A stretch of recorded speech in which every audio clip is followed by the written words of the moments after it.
on se retrouve pour le numéro 6 ou 7 de Pause Détente, je sais plus, j'ai un trou. Et aujourd'hui, nous allons parler du premier accouchement. Alors, je vais vous parler un petit peu du mien, même si du coup, c'est pas tout à fait comme tout le monde, vu que mon premier, il est né prématurément. Il est né à 33 semaines, ou 33 SA d'ailleurs. Je sais plus exactement, parce que semaine SA, c'est vrai que c'est compliqué, alors c'est déjà le premier truc... l'accouchement, enfin avant l'accouchement, on comprend rien, semaine, SA, ouais, bon. SA, c'est semaine d'aménorrhée, parce que j'ai réussi à comprendre au bout du 3e, je crois. Enfin, pourquoi il y avait des SA, SC, enfin, bref. Alors, ça date, ça remonte il y a 12 ans, mon fils a déjà 12 ans, la claque. Donc c'était donc en 2006, on était le 7 janvier, il était midi, enfin un petit peu avant midi, j'étais chez ma mère. Ma mère était partie faire ses courses. Et moi, j'étais avec ma petite sœur qui avait à l'époque 4 ans. Ouais, elle va avoir 18 ans là cette année. Coucou d'ailleurs. Hein. Ouais, ça passe. Enfin bref, on décorait sa chambre en fait. On mettait ses posters et tout ça. Et là, je me retrouve trempée. Bon. Et tout de suite, je me dis, mais je me suis fait dessus, quoi. Bon, c'est pas grave. Je me change. De nouveau trempée. Là, je me dis, mais encore. Ben dis donc, je vais vivre pour la marine, moi, aujourd'hui. C'est bizarre, ça sent pas fort non plus. Enfin, voilà, ça sent pas le... Et pour moi, je m'étais fait pipi dessus. Donc, voilà. Et du coup, j'envoie ma petite soeur chez la voisine me chercher des serviettes hygiéniques parce que pour moi, j'avais une fuite urinaire où il y a un camion qui passe.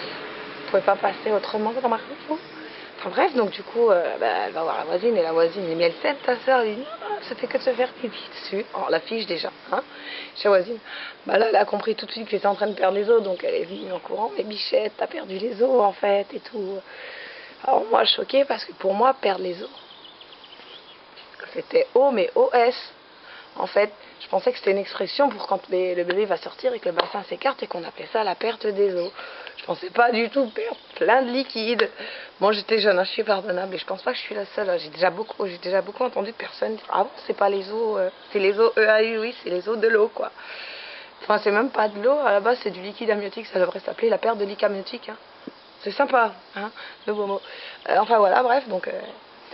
Elle m'explique que j'ai perdu les os. Moi, je lui dis, mais n'importe quoi. Et puis, de toute façon, c'est pas grave. Je suis qu'à 7 mois et demi. J'ai jusqu'à 9 mois. C'est bon, je vais pas accoucher maintenant. En plus, on m'a dit que ça faisait mal. Là, j'ai pas mal. Donc, c'est que ça va. Et elle me dit, mais non, il faut aller à la maternité et tout. Donc, on appelle ma mère. Elle se dépêche de revenir le plus vite qu'elle peut, en fait. Mais de suite, on part à la mat. Avant d'aller à la mat, il y a le Leclerc en face. Donc, je lui dis, il faut y aller parce que, moi, on m'avait dit... une copine de l'époque qui m'avait dit ouais, moi pour mes fils j'avais pris du 1 mois, ils l'ont jamais mis, ils étaient trop gros, donc prends directement du 3 mois, prends peut-être 1 ou 2 pyjamas 1 mois, mais prends pas de naissance, il le mettra pas.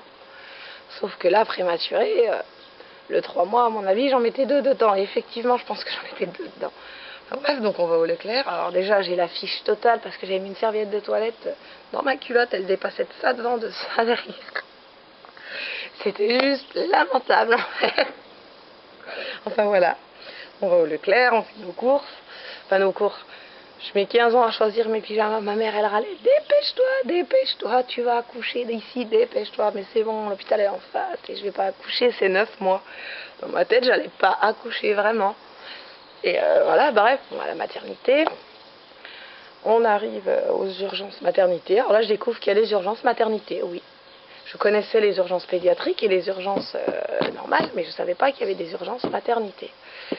Alors de là, on me fait rentrer, on me fait faire pipi dans un pot et tout. Ok, d'accord, heureusement que c'est pas urgent en fait. On me fait attendre, on vérifie mon col. Alors là, ouais, ça y est, premier tour de doigt dans la chaude. Premier, parce que sur un premier, ça fait bizarre en fait. Assez souvent, ils viennent vérifier. C'est un défilé de doigts dans la chaude. Ça, c'était horrible. J'ai pas aimé, hein, du tout, hein. J'étais même assez... j'aimais pas... j'étais vachement, comment on dit, pudique, je crois. On dit pudique, j'étais vachement pudique à l'époque. C'était un truc de fou. Enfin bref, donc on regarde, on vérifie. Mon col, il était à 2, je crois. Mais pas favorable à un accouchement de suite. Donc on m'installe dans une chambre avec un monito. Il y avait des contractions apparemment, mais petites, que je sentais pas en plus. Donc bon, cool. Et alors de là, on m'a fait une piqûre pour maturer les poumons du bébé. Je devais avoir la deuxième le lendemain. Et la sage-femme me dit que c'est bon. Je suis pas vraiment, c'est pas des contractions de travail, ça a pas l'air de jouer sur mon col. On va vérifier quand même sur 2 heures de monito et que, eh bien on verra, mais que je n'accoucherai pas aujourd'hui, hein, de toute façon pour elle non. Et voilà, après il y a la dame qui vient quand même vérifier si j'ai vraiment perdu les os. Alors elle sort un espèce de gros coton-tige comme ça, je lui dis elle va me faire quoi avec son coton-tige? Ah ben je sais pas, ça coule donc forcément pas de l'eau, mais pourquoi tu vas à l'intérieur de moi? Voilà, hein. Bref, ensuite moi elle vérifie et là elle me dit bah bravo, vous avez perdu les os, votre bébé va crever. Waouh. Alors ça m'a laissé sans voix. Que j'étais toute jeune, je venais d'avoir 19 ans et l'autre elle me sort ça, je me dis ok d'accord. Et finalement sur le moment ouais elle m'a... Je me dis mais ouais, j'ai peur et tout, et après je me suis dit mais de toute façon l'autre elle a dit que j'allais pas accoucher donc c'est bon, ça va, puis ils ont fait les poumons donc voilà. C'est peut-être de mauvaise humeur ou je sais pas. Enfin bref. Donc après, je retourne dans la chambre. C'est des chambres en fait qui sont dans le service où on accouche, mais il y a des chambres de surveillance. Donc voilà, il y a 2 lits et c'est tout. Il n'y a même pas de télé. Alors, on me dit que je vais rester là la journée et qu'on verra en fin de journée pour me mettre en chambre parce qu'ils attendent des sorties à la mat parce qu'ils n'ont pas de la place. Super, ils n'ont pas de la place pour moi. Je leur dis, mais je peux rentrer de toute façon. Bah non, on rentre pas quand on a perdu les os et tout. Bon, c'est tout. Et je suis trempée en permanence. Ça m'énerve en plus. Enfin bref, la journée passe, c'est long, c'est long. Ma mère, elle reste avec moi. Et vers 5h moins 20, 4h30, 5h moins 10, quoi, on va dire, ma mère, elle dit qu'il faut qu'elle rentre parce qu'elle a les petits quand même à la maison. Et elle rentre pour s'occuper des petits. Et enfin, elle s'en va, bref. Et là, vers 5h15, le gynéco il vient. Alors déjà j'ai eu de la chance, le gynéco qui m'a mis au monde était présent et la sage-femme qui m'a mis au monde est arrivée après. Donc ouais, la sage-femme qui m'a mis au monde, c'est son premier accouchement, donc quand elle m'a revue elle était trop contente. Enfin bref, elle va arriver après, cette fameuse sage-femme. Enfin voilà, le gynéco il vient, il me dit bon ben je vais revérifier un coup de colle et ensuite on te mettra en chambre. Demain on fera la deuxième machine, la deuxième 1, 2, 3 injections pour les poumons du bébé. Et ensuite, on verra si on provoque dans la semaine ou pas, selon si on laisse bébé naître ou si on l'aide à mettre le travail en route, parce que vu que j'avais perdu le liquide amniotique, en général on peut tenir quand même, ils essayent de nous faire tenir au maximum, mais il faut voir si le liquide il s'infecte pas, je sais pas quoi là. Enfin, j'aurais pas eu le temps de savoir en fait. Hein. Donc voilà, le gynéco il regarde et là il avait la tête, il se décompose. Il me regarde, t'as pas mal? Non. Et là il me dit parce que dilatation complète, t'as dit, allez hop on va accoucher. Alors moi je fonds en larmes, tout le stress là il arrive en fait. Je me dis merde ça y est, je vais accoucher. L'autre elle m'a dit que mon bébé allait mourir et tout. Il dit il faut pas pleurer, tu vas rencontrer ton bébé et tout, c'est super, t'inquiète pas, 33 semaines c'est tôt, mais c'est pas un grand prématuré, ça va aller. Il a l'air d'avoir un bon poids parce que j'ai eu une écho dans la journée aussi pour faire une estimation du poids. Il était estimé à 2,2 kg par là. Il dit ça va, il n'a pas non plus un poids. Il y a une guêperie. Mais ça fait mal. Bref. Donc il essaie de me rassurer et je lui dis mais oui mais la dame elle a dit que mon bébé, enfin j'ai expliqué là, 2 minutes, il sort. Je l'entends mais hurler dans le couloir, hurler. Et apparemment, ce que j'ai compris, il a jarté pour le reste de la journée, enfin, ou il a viré, j'en sais rien en fait. Je sais pas qui c'est qui vire les gens ou pas là-bas, mais je pense que c'était pour la journée, j'en sais rien. Et c'est de là qu'est arrivée la fameuse sage-femme qui m'a mis en bombe. Donc voilà, c'est tout, on m'emmène au bloc d'accouchement. Alors on est obligé de me emmener en brancard parce que j'ai décidé de ne pas marcher en fait. J'ai pas envie, en fait, j'ai dit non, je vais pas accoucher et tout, je reste là, et puis tout, puis pourquoi je peux pas accoucher là en fait j'en ai marre, je sais pas pourquoi, je suis capricieuse. Alors, ma mère qui était partie, il y avait quoi, une demi-heure, même pas, il faut la rappeler pour qu'elle revienne. Donc, je la rappelle, maman, enfin je la rappelle, il la rappelle, parce qu'à l'époque j'avais pas de téléphone. Donc de là il la rappelle. Donc elle revient, parce que moi c'était ma maman pour mon premier, c'était important que ce soit ma maman, c'était comme ça, je voulais ma maman et personne d'autre. Donc puis bon, ça dérangeait pas le papa de l'époque, enfin de l'époque c'est toujours le même papa, ça le dérangeait pas en fait, ça l'arrangeait même on va dire, parce que c'est pas son truc les accouchements.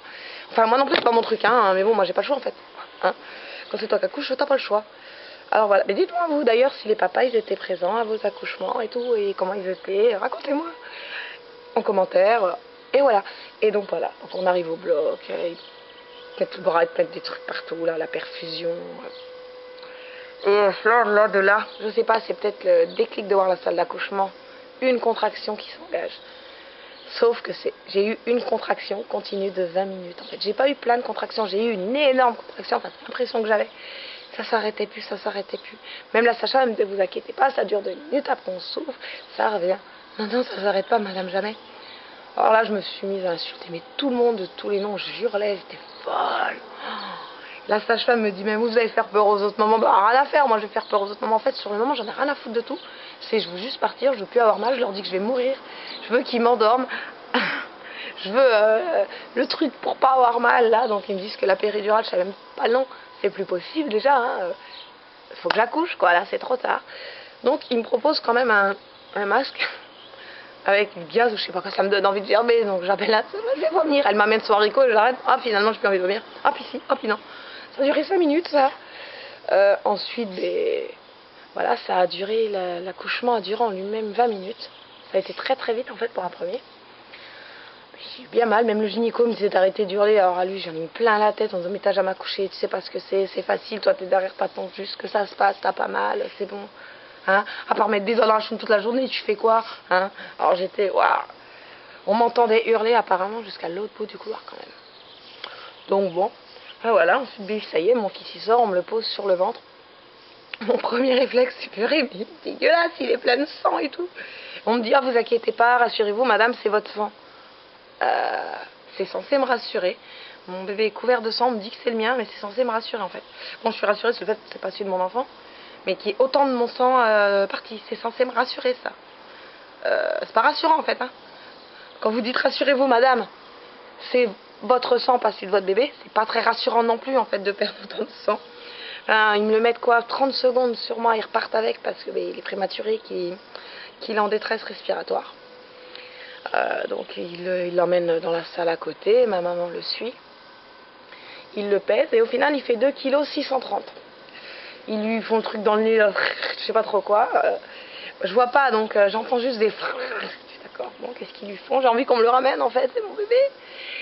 Et je me rends pas vraiment compte en fait que ça a été vite qu'il est là, qu'il a du mal à respirer, tout ça. Maintenant je m'en rends compte avec le recul, mais sur le moment, c'est juste d'écouter ce qui se passait, savoir combien il pèse et voilà.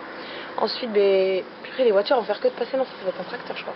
Ensuite la sage-femme, elle me le ramène dans une petite couverture avec un petit bonnet. Il était tout petit, mais il était beau. Oh là là, ce qu'il était beau mon bébé.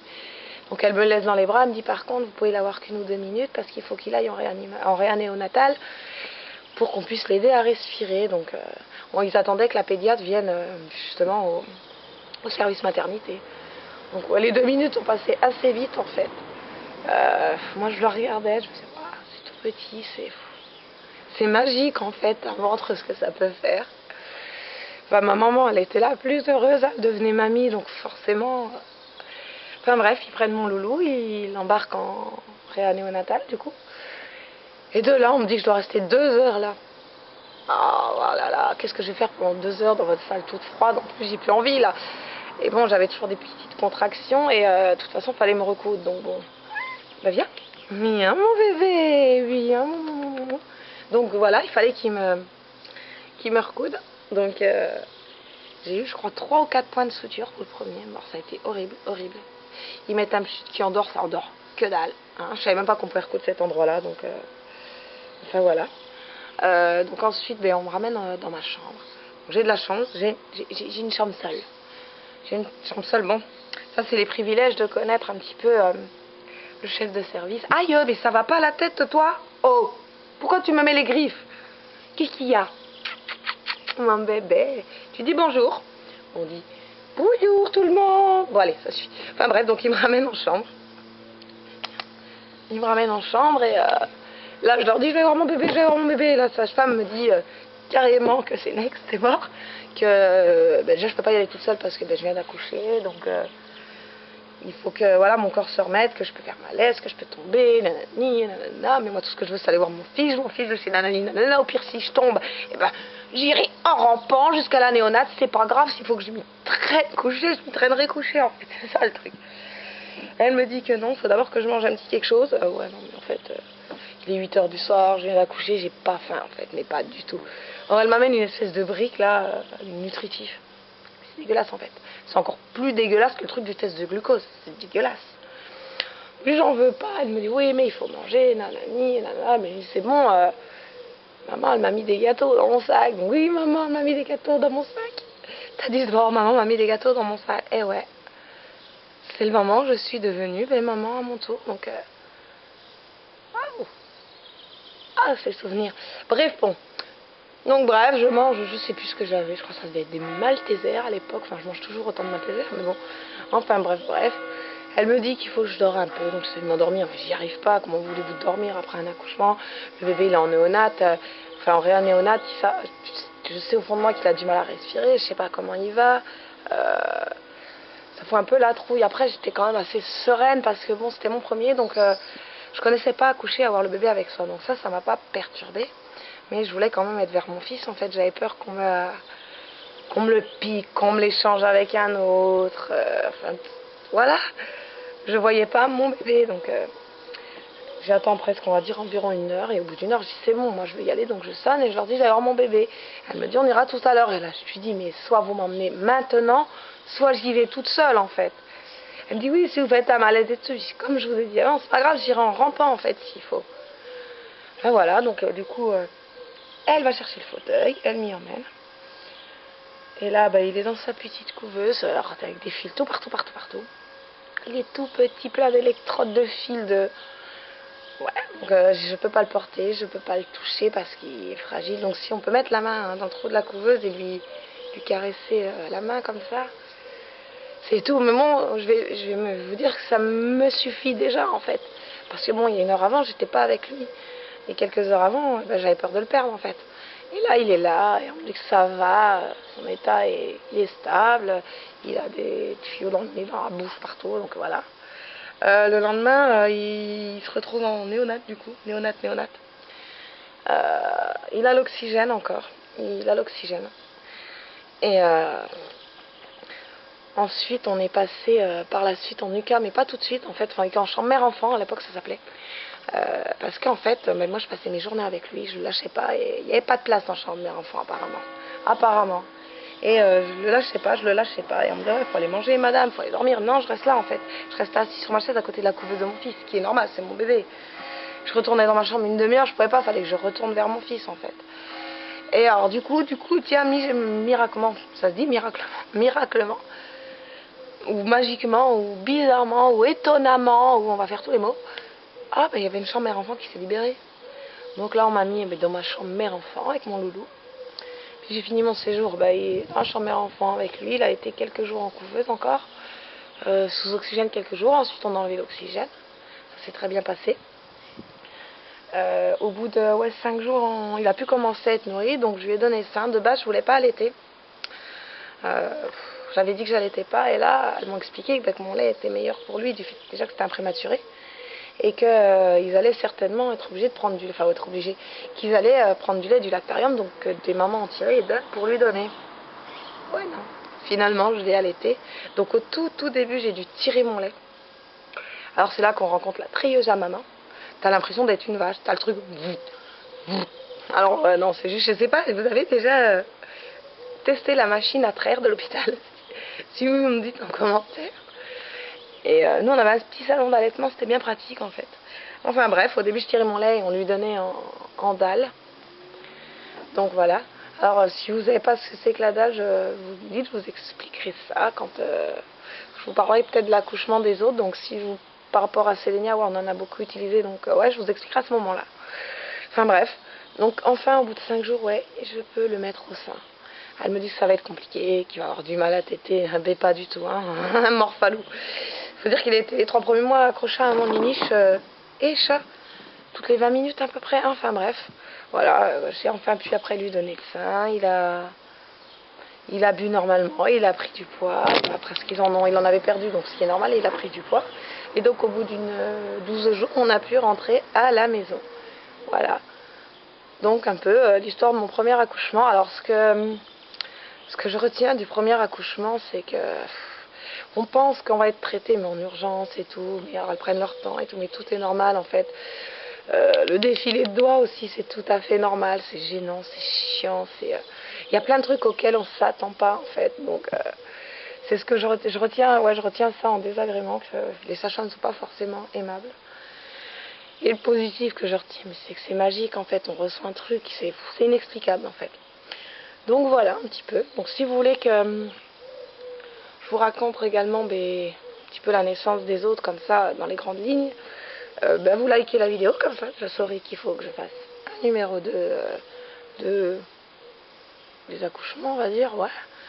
Et sinon, tu likes pas. Puis si tu veux pas, si ça te plaît que tu veux pas, tu likes pas quand même. Enfin, je sais pas, tu fais ce que tu veux, tu likes pas. C'est mieux de liker quand même, hein, si tu aimes.